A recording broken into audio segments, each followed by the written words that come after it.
Rolling 7. Let's play hardball.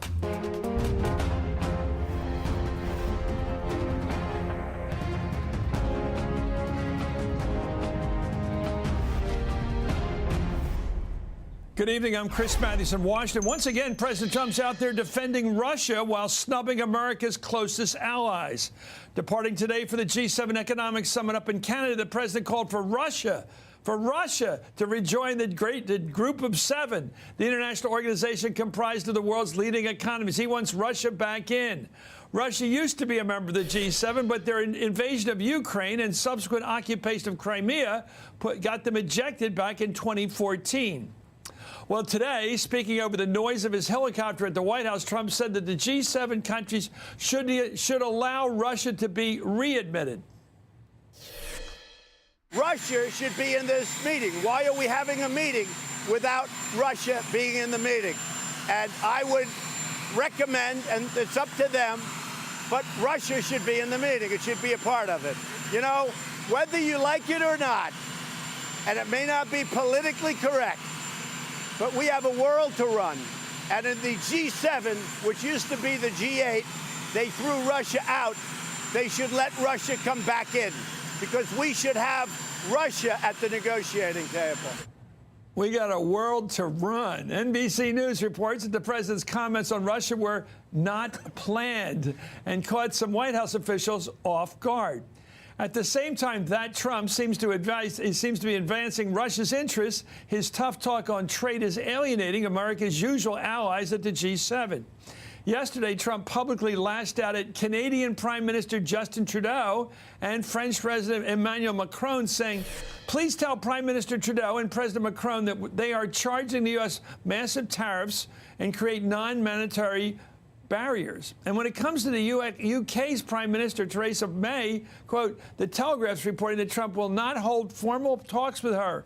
According to the Telegraph, allies to the president say, quote, Trump has grown frustrated with Theresa May's schoolmistress tone and has expressed annoyance at Mrs. May's frequent demands.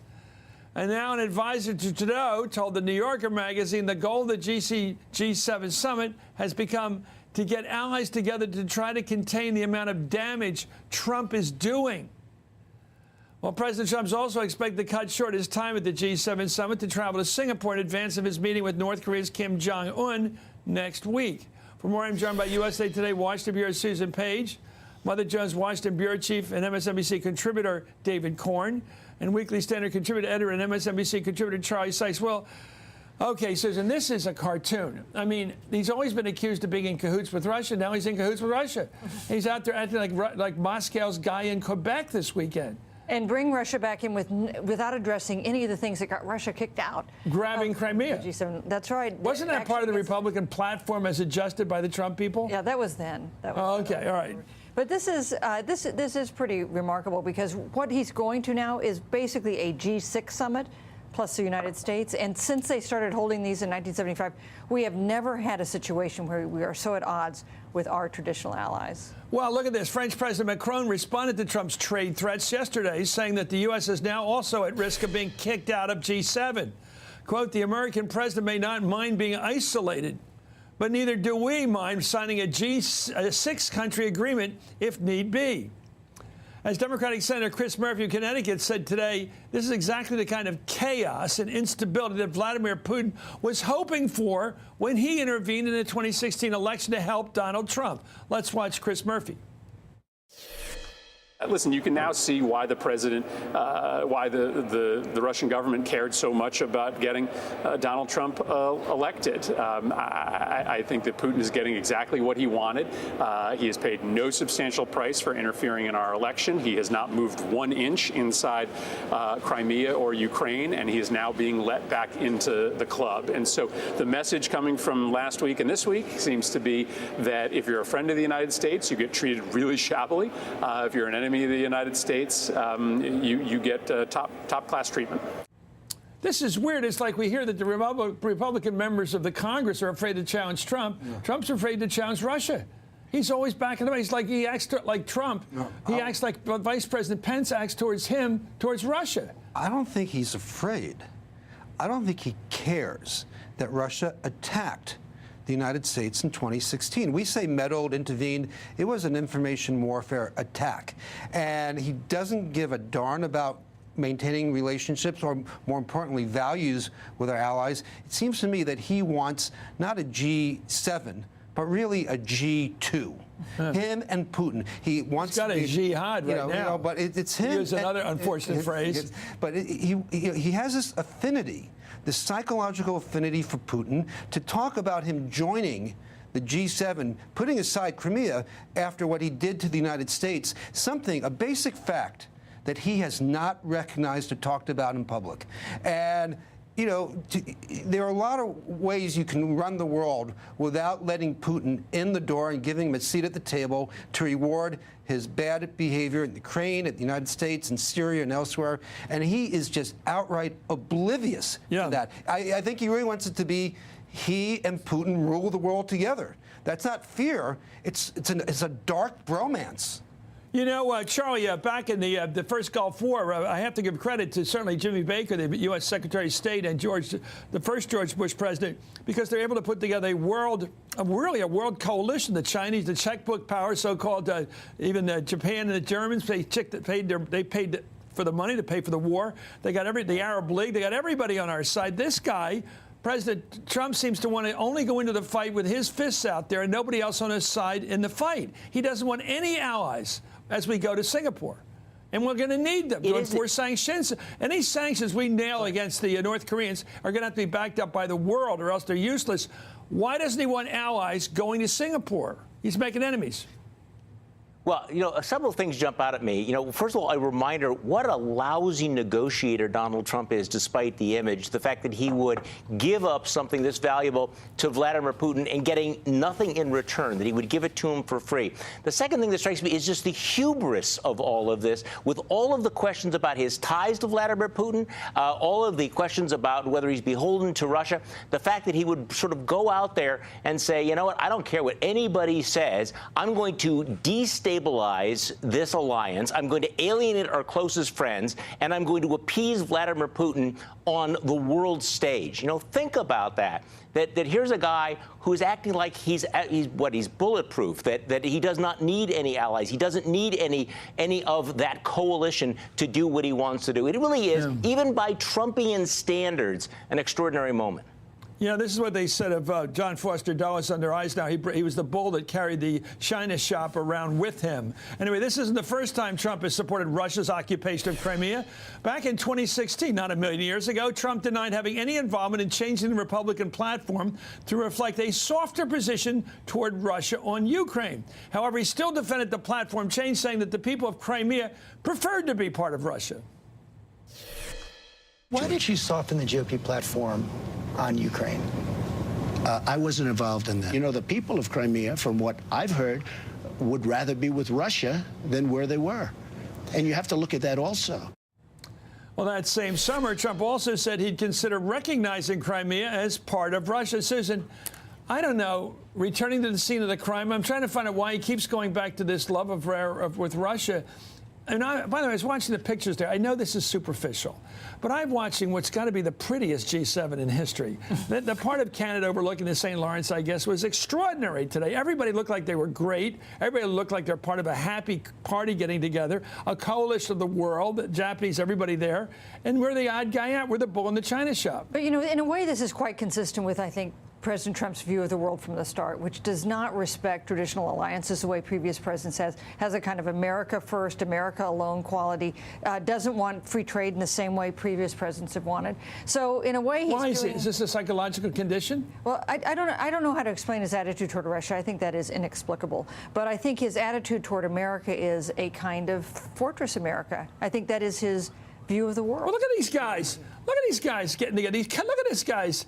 But this is an interesting bromance going on here. He's not doing that with any of our allies from the West. But that's the interesting thing. He's in cahoots, it looks like, with this guy. And it's not just Putin. Putin's the #1 guy, but with the Chinese president, with the North Korean dictator. He likes bullies. He seems to want to make friends with these people more than maintain the existing relationships, where even if we have trade disputes and policies, we share values. There's liberal Western democracies and Japan, we share a set of values values in a world that's increasingly polarized and where these values are under attack. He has no regard for that and feels drawn to the people who would attack these values, whether it's Putin or China or a dictator like Kim Jong-un. And that also is inexplicable. I mean, there has to be It is explicable by one standard. He likes bullies. He wants to be one of them. And he wants the world run by bullies, not like the world's been run since World War II, where you have a countries recognizing, even little countries, we recognize their rights not to be overrun. He doesn't recognize that. Let me go to Charlie on this. Your thoughts?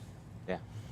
Well, I agree with everything that's been said here, but part of this is how dangerous this is, not just for, the economy and the country and the alliance, but also for Trump himself. When you think about all the things that can go wrong if, in fact, you break up this alliance, we are on the brink of a trade war, a tariff war, all the kinds of things that might derail the economic boom that he's obviously, has been touting for some time. And not to mention, you mentioned before, the destabilization of our ability to negotiate with the Chinese, with the North Koreans, with the Iranians. All of that is in play. So he's destroying something that he doesn't appreciate, he doesn't understand, and he doesn't appear to care about the consequences of all of the things that he's doing. Well, yesterday, Mr. Trump said he doesn't need to prepare very much for the summit with Kim because, as he put it, it's about attitude. Well, he's showing a lot of attitude. And today he told reporters he's been preparing all his life for the meeting in Singapore. Let's watch him. Were you serious about really not needing to prepare for the Kim summit? No, I didn't say that. I said I've been preparing all my life. I always believe in preparation, but I've been preparing all my life. These 1 week preparations, they don't work. Just ask Hillary what happened to her in the debates. So I've been preparing for this all my life. What, is he going to hover over Kim Jong-un like he did in the debates with Hillary? Is he going to hover over the back of her like a helicopter? I don't know what he means. The trouble is you can kind of bluster your way through a real estate negotiation. Maybe I haven't actually done that, but maybe you can. When it comes But I'm sure you've decided not to buy a house. That's how you do it. I'm not buying a house. Nuclear weapons do seem something that have a lot of details involved with them. And the North Koreans are going to come in meticulously prepared for what kind of deal they want to strike. And you worry that the president will be in there and not be able to kind of make a smart deal because he won't understand all the details. Well, they want to keep their missiles and grab South Korea. What's he going to win? How does he win? Well, when Reagan was in office, he wanted to be appointed a special ambassador to solve the Cold War. He said he could figure it out and within an hour have an arms deal with the Russians and everything would move on. This was 30 years ago. So I do believe he thinks he's been preparing for this his whole life. But as Susan said, usually these things are resolved before the summit begins. A lot of technical details, monitoring, verification. None of that has happened. And if you get to any of these issues, he can't talk about a single one of them. We'll see. And we're going to see Monday starting Monday. I mean, thank you, Susan Page. Thank you, Charlie Sykes. We're on the road to Singapore. David, thank you, David Corn. Coming up, Special Counsel Robert Mueller's turning up the heat on former Trump campaign manager Paul Manafort. This guy's facing decades of prison. Manafort's been hit with another indictment now, this one for obstruction and conspiracy charges for tampering with witnesses. The new indictments come just hours after President Trump insisted once again he has the absolute right to pardon himself.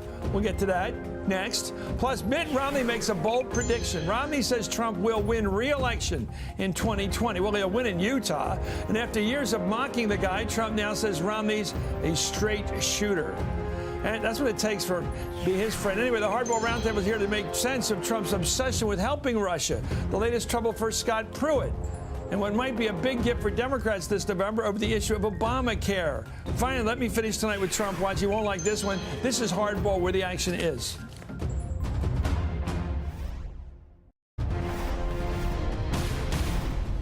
Well, President Trump today was asked about the arrest of a former Senate staffer charged with lying to the FBI about his contacts with reporters. It's very interesting that they caught a leaker and it's a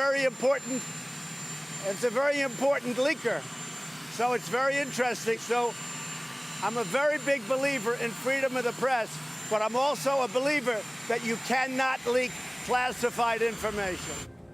Well, the Senate staffer at the center of that case, James Wolfe, was charged with lying to the FBI when he denied having contacts with 3 reporters, but he wasn't charged with leaking classified information.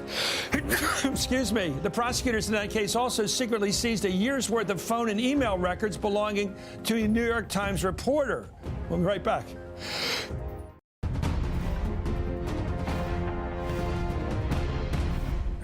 Welcome back to Harbor. There was breaking news today in the Russian investigation. Special counsel Robert Mueller filed new criminal charges against Trump's former campaign chairman, Paul Manafort, and also one of his longtime business associates. According to the new court documents, prosecutors accused the two of witness tampering. The federal prosecutors have asked that a federal judge revoke or revise Manafort's release, his parole. President Trump was asked if he was considering a pardon for Mr. Manafort. Here's what the president said. No, I'm not above the law. I never want anybody to be above the law. But the pardons are a very positive thing for a president. I think you see the way I'm using them.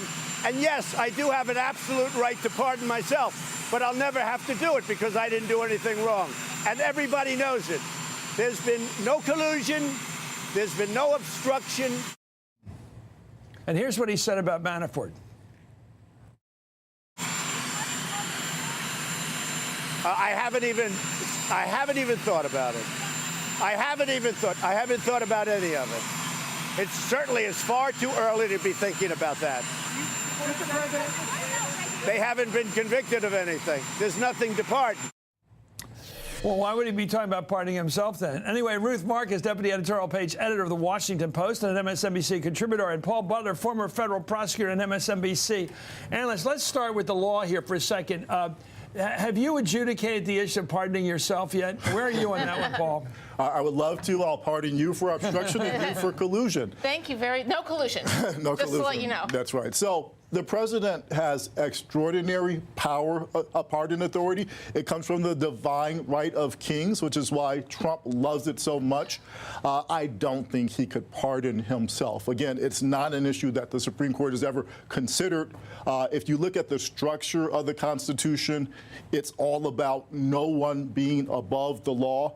Impeachment is the process to get rid of a high official, but the Constitution specifically says after impeachment, that person can be indicted, can be charged with a crime.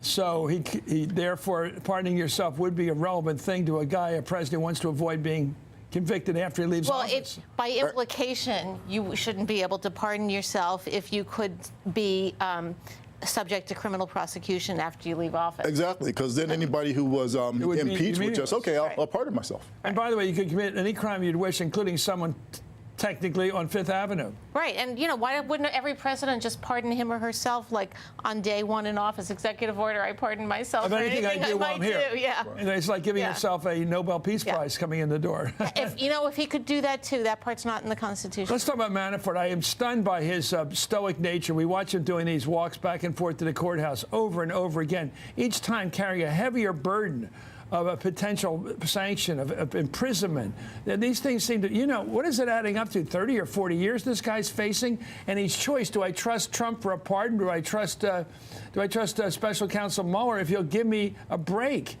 Robert Mueller That's a hell of a is going choice. in on Paul Manafort. Man, this is what?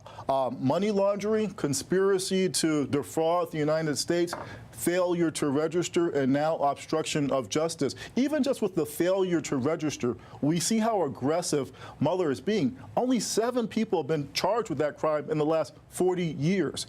So, again, it's all about squeezing Manafort. Here, this is when we understand that Robert Mueller knows a whole lot more than we do. Rick Gates, Manafort's guy, is cooperating with Mueller. I think he's got to have told Mueller something. Mueller really wants Manafort to strike a deal to cooperate. Okay, here's the $64,000 question. Is this because he needs Manafort to nail him on collusion? This is his big star witness that he knows, because after all, Manafort has all these relations with Ukraine and all this. If he worked for Trump, as he did for all those months, as his top guy, Trump would have talked to him about all this. He wouldn't have been outside the loop. Well, that's why if I were the prosecutor, I'd say, you know what, this guy right here we're looking at was part of the whole thing from the beginning. All those months we're talking about a Russian collusion potentially. If I get him, I get the story.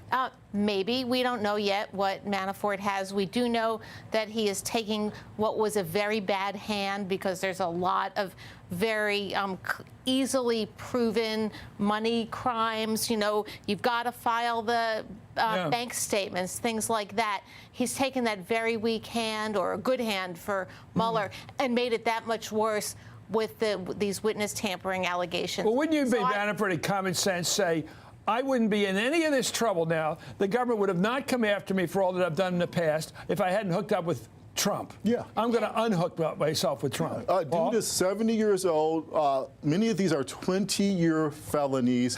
Mueller's obviously very eager to cut a deal. Why doesn't he do what Michael Flynn, George Papadopoulos, Carter Page has done and make a deal? Again, this is the time to do it. If he's here's more in the new indictments. Manafort and his longtime associate with Russian intelligence ties, Konstantin Kilimnik, have been charged with 2 new counts of obstruction of justice and conspiracy to obstruct. Both are accused of knowingly and intentionally attempted to corruptly persuade another person with intent to influence, delay, and prevent the testimony of any person in an official proceeding. Sounds like tampering. It sounds also like Special Counsel Mueller has a bad attitude about witness tampering, about trying to interfere with the process. He's not the only one. Yeah, judges too. Judges take that more seriously than a lot of prosecutors. And so what that means is, you know, sometimes we think, what if there's only evidence of obstruction, not evidence of collusion? Only evidence of obstruction. Yeah. Again, and there's been a question about what Mueller would do. I think this sends a signal that he would actually bring a case if it's just obstruction. On the other side of the pillow, on the other side of the fight, this is, of course, Stormy Daniels. Why do you think Rudy is going out there so far on a limb, trashing this woman? President Trump told reporters that he's considering... Just a minute. President Trump also asked by reporters if he supported Rudy Giuliani's recent comments that women like Stormy Daniels who work in pornographic films don't deserve respect. Here's what Trump said. But Rudy is Rudy. But Rudy is doing a very good job, actually.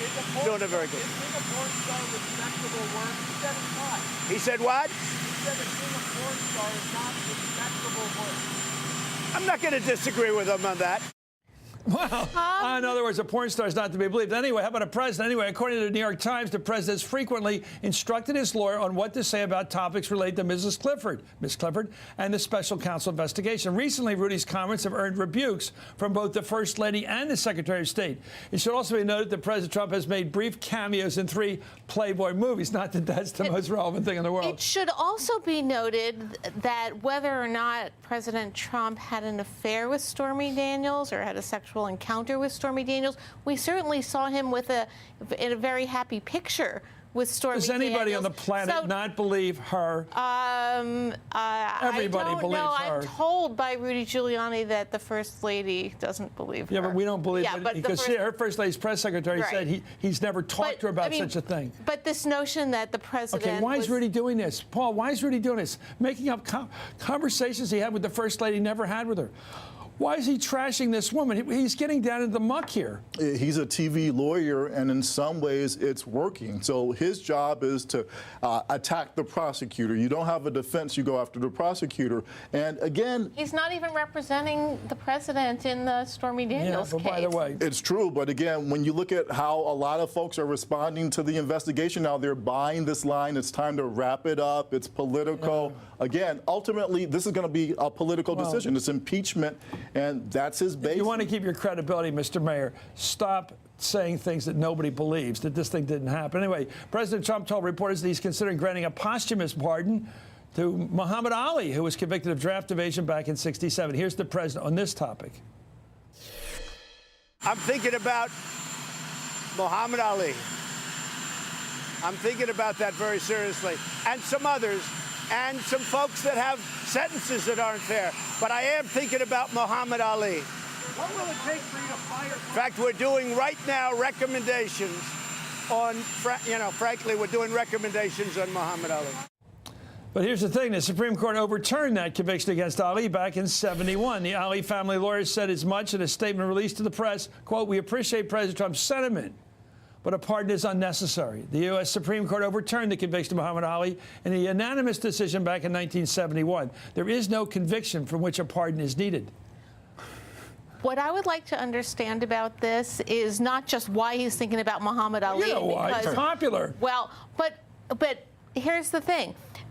He has a problem with current NFL players who are protesting violence against black men by taking a knee, not respecting, according to the president, the anthem.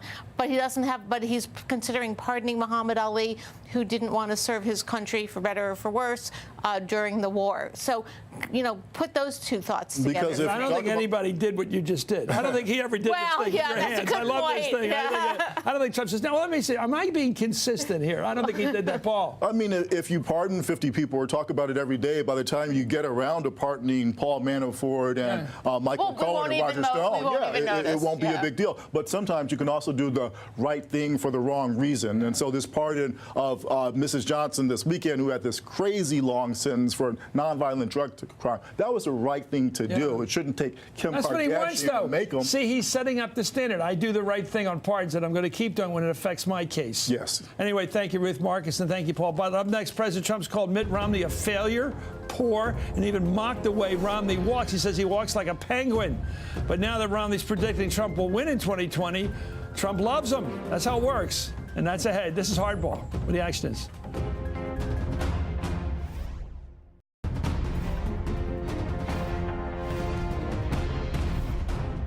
And let me put it very plainly. If we Republicans choose Donald Trump as our nominee, the prospects for a safe and prosperous future are greatly diminished. His domestic policies would lead to recession. His foreign policies would make America and the world less safe. He has neither the temperament nor the judgment to be president, and his personal qualities would mean that America would cease to be a shining city on a hill. I don't know what to make of that. Welcome back to Hardball. That was Mitt Romney warning Americans back in 2016 of the dangers of electing Donald Trump president. But now, in the midst of his Utah Senate race, where he needs Republicans, Romney's changed his colors. According to Politico, he told a group of Republican donors last night that, quote, "I think President Trump will be renominated by our party, my party, easily, and I think he'll be reelected solidly. I think that not just because of the strong economy and because people are increasingly seeing rising wages, but I think it's also true because I think our Democrat friends are likely to nominate someone who is really out of the mainstream of American thought." Here's how Trump responded to that little joy this morning. Well, we're doing well. Look, Mitt's a straight shooter. Whether people love him or don't love him, Well, he called him a con man last time. Mitt Romney is a straight shooter. And yeah, he had some very nice things to say. I appreciate that. That's good. I'm joined by Dana Milbank, Columnist Watch. It's like the way I say, whether you like him or you not. A little shot right there. But there he was at the Hinckley Institute at the University of Utah saying how awful this guy is. And here he is now lavishing praise upon him. I think the problem here is Mitt Romney is a principled man trapped in the body of a very timid politician. Look, he's got a primary on June 26th. He wasn't expecting to have a primary, but he's got an opponent who is hugging Trump, who is surgically attaching himself to Donald Trump. He's way ahead in the polls. He should win it, but he's so timid he doesn't want to take any chances. He saw what happened to Martha Roby in Alabama this week. Isn't he a symbol? I had hopes for him a few weeks ago because he said something I liked, that he would be the sort of take on the role that John McCain has been playing, being the leader of the reasonable Republican Party against Trump. It looks like he's not ready for that role yet. I hadn't been hopeful of that. I believe I used the word savior. That seems to have been a bit So we're both been premature. flummoxed by this guy. Well, it doesn't mean, you know, but what Romney said today doesn't mean that's what he's going to say tomorrow. Now, I suspect when June 26th primary is in his rearview mirror, he will go back to the Hinckley Institute. Well, anyway, Donald Trump and Mitt Romney have frequently traded insults in the past. These are real personal things, too, by the way. These aren't political lines. These are personal. Let's watch them. There's plenty of evidence that Mr. Trump is a con man, a fake. He's playing the members of the American public for suckers. He gets a free ride to the White House, and all we get is a lousy hat. Mitt is a failed candidate. He failed. He failed horribly. That was a race that absolutely should have been won, and I don't know what happened to him. He creates scapegoats of Muslims and Mexican immigrants. He calls for the use of torture. This is the very brand of anger that has led other nations into the abyss. Poor Mitt Romney. Poor Mitt.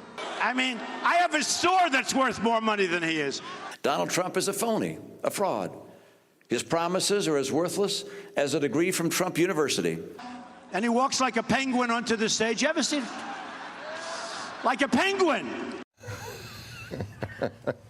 I don't know what to say. I mean, it's funny because I've never heard a politician say another guy walks like a penguin, even if he does. He does kind of walk a little bit like a penguin. Charlie Chaplin walked like a penguin. I don't know. What about this? I can't keep up with this stuff. I mean, one guy calls him a crook, the other guy, I mean, and now they're buddies again for the day. Well, look, Romney shot at Trump and missed, and now he doesn't have the power in this relationship. Trump has a lot of power. With one tweet, he can make Mitt Romney's life I remember miserable back right at now. Romney back not 1,000 years ago. If everybody forgets, 6 years ago, 2012, Romney's running for president. He goes out and kowtows to Trump out in Vegas. Remember that scene?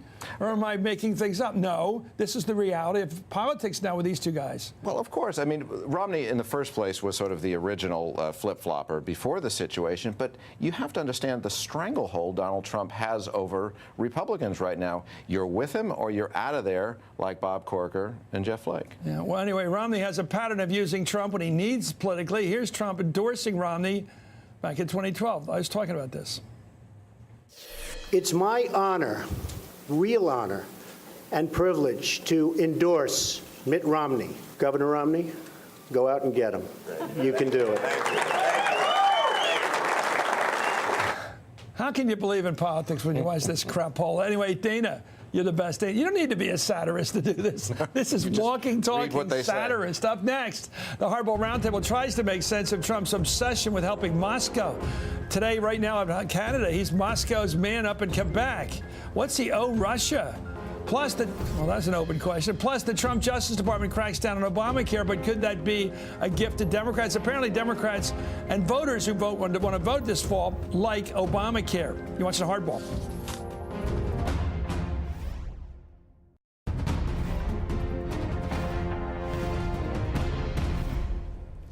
Welcome back to Hardball. And calling for Russia's reinstatement to the group of seven, President Trump offered his own history, well, of sorts. Let's listen to the president. It used to be the G8 because Russia was in it, and now Russia's not in it. Now, I love our country. I have been Russia's worst nightmare. If Hillary got in, I think Putin is probably going, man, I wish Hillary won, because you see what I do. Wow, his most recent embrace of Russian interest obviously suggests otherwise. Let's bring in the Hardball Roundtable. Jeff Bennett, White House correspondent for NBC News, Shannon Pettypiece, White House reporter for Bloomberg, and Jeremy Peters, reporter for the New York Times and an MSNBC contributor. Okay, explain, why is he so Russia's man up in Quebec today? He's carrying their water again, even though everybody's watching them carrying their water. And it's this huge concession to Russia, absent any sort of reciprocity. It's really hard to know. The one thing we do know is that it has been Vladimir Putin's goal for decades to drive a wedge between the U.S. and its allies, and whether by design or by accident, the president is bringing that into fruition. And it's not as if he hasn't been warned about this. When he floated this idea of a summit between him and Vladimir Putin, there are people in the White House who warned him against it, and yet the president has this warm, rhetorical embrace of Vladimir Putin. How can he be head of the free world if nobody's following you, Shannon? He seems to like his adversaries more than his friends. Like our reporting indicates the same thing, that he has been told by the national security and foreign policy establishment in his own administration, do not do a summit in Austria with Putin, yet he does it anyway. His lawyers warn him, do not do an interview with Mueller. He wants to do it anyway. Well, he says he does. He's meeting with the North Koreans to have to see the handshake and that warmth between him and the North Korean delegation. He is closer appearing to his adversaries than his allies at this point. You know, is it either he's dealing with Russia in plain sight, and he cut a deal with them during the election, and they did stuff for him to trash Hillary, gave him all the dirt on her, and all that stuff is clear, and now he's paying it back. He's doing it so openly. What's going on? I think it's much more base than that. Shannon raises a good point. He's acting out. he's doing exactly what everyone is telling him not to do because they're telling him not to do it. We've seen this with him time and time again. The whole Charlottesville eruptions, like the both sides when he said very fine people or something, I think that ultimately had more to do with people saying Trump won't condemn these folks than it did with his belief that these are really good people. Jeff, was he trying to get people to attack him because that helps him politically? With this Putin business? When the media attacks him, when normal people attack him as abnormal, he seems to benefit. Yeah, I mean, that's certainly the case. But look, I think this whole G7 issue is sort of a symptom of the larger issue here, which is the U.S. realignment to our allies. Because the West has been imploring the president to stay in the Iran deal, to stay in the climate accord. But these people, it's not because look, Macron is a popular figure in this country, and certainly Justin Trudeau is. So maybe they're young, attractive leaders, Trump but supporters. You don't think they like him? I think they like Putin for being strong and for standing up to, I mean, I think they might like Putin better than they like Trudeau. Let's talk about something soft and at home. That's healthcare, because it matters to more voters than a lot of this stuff. Jeremy, what do you think? What do you think about the fact that our polling is showing at NBC that among the issues voters cite, they cite Obamacare as their top issue? I think that's going to change in a couple of weeks. I don't think that. Well, look at it there, 22. It's not a huge lead. It just is number one. Yeah, it's number one, and number one is always economy and jobs. Always. I think this is. But that isn't economy and jobs. It's healthcare. It is healthcare, but that's related to economy and jobs too, right? So I don't know. I don't think that this election is going to be litigated over Obamacare. I really don't. I think it's going to be driven over impulses of, are you satisfied with the direction of this country or are you not? Healthcare plays into that, of course, but it's ultimately going to be about what do you want to do? Do you want to change in November after this, or do you think? But you and I work for large organizations that actually give you healthcare as part of your program, of your package. People that don't have it, it would seem to be very important. But what's the Republicans' plan to fix it? So, I mean, until both parties... The problem is the parties aren't talking about issues right now, Chris. They're not. They're talking about whether or not that Donald Trump is the worst president in history or whether or not he's the greatest president in history. And what's interesting? Well, I was just going to say, I covered healthcare for 10 years, and every 2 years, everyone told me, this is a healthcare election, this is a healthcare election. And the one time it was, when there was a Tea Party resurgence, it was about getting rid of healthcare and blocking people from having healthcare. So despite the fact that healthcare is eating people's paychecks, I think it is complicated, and I think it is easier for people to despite the fact that healthcare is at the top of our issue list and our polling, on Thursday, the Justice Department told a federal court it considers key provisions of the Affordable Care Act, Obamacare, unconstitutional. And the Justice Department would, quote, no longer defend crucial provisions of the Affordable Care Act that protect consumers with pre-existing medical conditions. Now, there's a phrase that worked on the center left and left. People do care about being able to buy health care, even though they've got some health problems. Well, that's right. And Republicans are attacking the most popular part of the Affordable Care Act, which is this prohibition against targeting people with pre-existing conditions. I will add, though, in covering more Trump rallies across the country than I can remember, talking to Trump supporters, the thing they say they care about the most is health care, interestingly enough. How are they going to get it from him? Well, that's the question. But Democrats think this is a winning issue because Chuck Schumer's already said they're going to spend August, if they have to stay behind, as it appears they will, they're going to spend August on health care. We'll see. He's not calling the shots in the Senate, by the way. Finally, the scandals around embattled EPA Administrator Scott Pruitt keep piling up. Among the ones just this week, ordering a staffer to get a used mattress from a Trump hotel. A used mattress. Trying to get a Chick-fil-A franchise for his wife. Having his security detail fetch his favorite moisturizing lotion. And despite all that, President Trump's still a fan, at least for now. Here he goes. Scott Pruitt is doing a great job within the walls of the EPA. I mean, we're setting records. Outside, he's being attacked very viciously by the press. And I'm not saying that he's blameless, but we'll see what happens. I'm not saying he's blameless. By the way, he's doing a good job inside that building. But he's ordering his moisturizer inside that building, all this other stupid thing. The guy has got radioactivity all around him.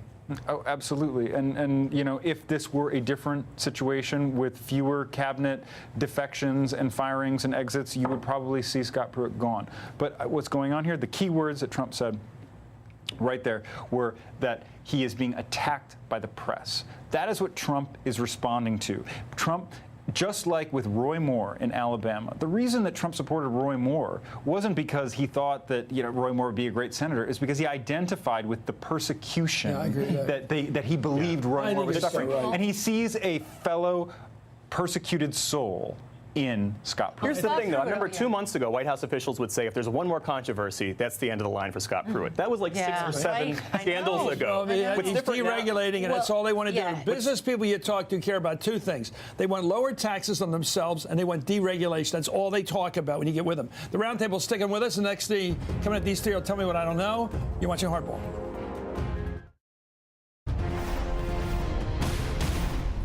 Congratulations to the hometown Washington, D.C. Capitals. They won their first ever Stanley Cup last night, 3-2, beating the Vegas Golden Knights 4-1. And for the Caps, the next stop would be the White House. Here's President Trump on that today. If they want to be here, it's the greatest place on earth. I'm here. If they don't want to be here, I don't want them.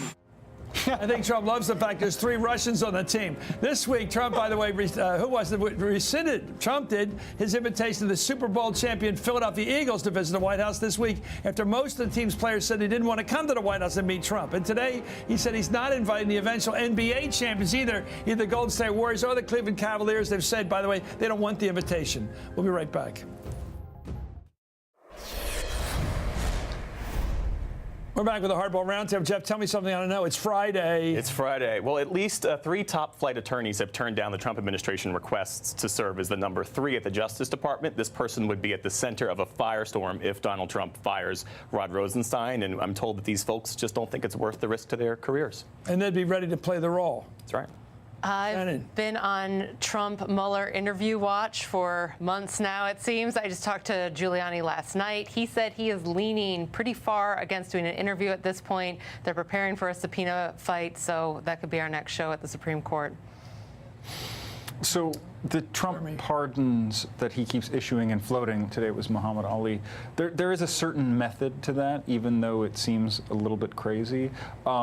He's trying to rile up black voters because he knows that in certain states like Missouri, Claire McCaskill, a Democrat, is not popular at all with black voters. And so he's doing what he does best, trolling. And Kim Kardashian was an example of that he admitted. Thank you, Jeff Bennett, Shannon Pettypiece. Not all good news for the world. Jeremy Peters. When we return, let me finish tonight with Trump Watch. It'll be interesting for him, too. You're watching Hardball.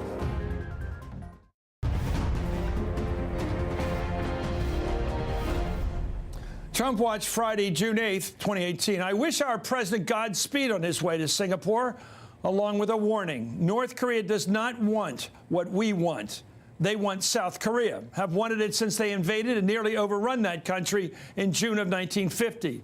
And to reach that goal going forward, they want the United States to end its strategic alliance with the South, removing our 32,000 troops from the 38th parallel. The president should not be taken in by Kim Jong-un's talk of writing a peace treaty between North and South Korea. That peace treaty will have one clear purpose: to remove the justification for our keeping those 32,000 troops now in the way of another invasion from the North. The danger is that the president will agree to removing our troops in exchange for a promise from North Korea to kill its nuclear weapons program. Such a promise, of course, is worthless. The only real step by the North would be to declare the number of weapons they have and stay where they are and allow them to be inspected.